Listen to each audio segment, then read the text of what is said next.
अरे काय नंदू, कधी आला? नवीन कपडे घेतले वाटते दिवाळीचे.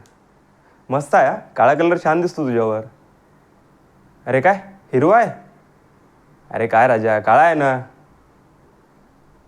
अरे कुठं हिरवा आहे, काळा दिसतोय मला तर. चल काय पण नको सांगू. अरे अरे अरे सॉरी सॉरी सॉरी, चष्मा घातलेला का मी? Okay okay okay. नमस्कार. काढूया काढूया, चष्मा काढूया.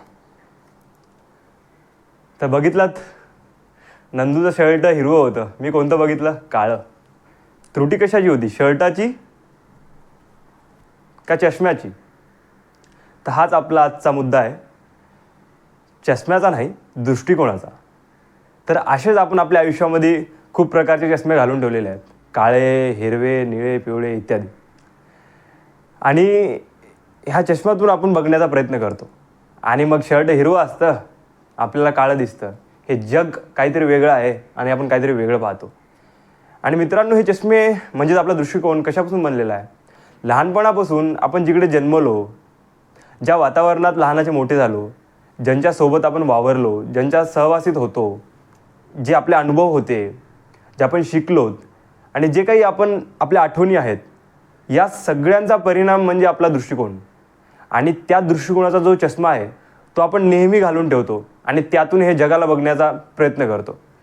आणि मुळात इथंच आपण चुकतो. मग जग काहीतरी असतं आणि आपण बघतो काहीतरी. तर मित्रांनो, हे हे दृष्टिकोनाचे चष्मे आपण काढले पाहिजे आणि हे जग जसे आहे तसे आपण बघितले पाहिजे. आणि विश्वास करा, तुमचा दृष्टिकोन काढून बघा, हे जग खूप सुंदर आहे. याच संदर्भात मी एक तुम्हाला श्लोक सांगतो. असतो मा सद्गमय, तमसो मा ज्योतिर्गमय. म्हणजेच काय? असत्याकडून सत्याकडे, अंधारातून उजेडाकडे. हेच आपल्याला आपल्या धर्मात सुद्धा सांगतात की आपण हे सगळ्या भ्रम सोडले पाहिजे आणि सत्याकडे बघितले पाहिजे. नमस्कार.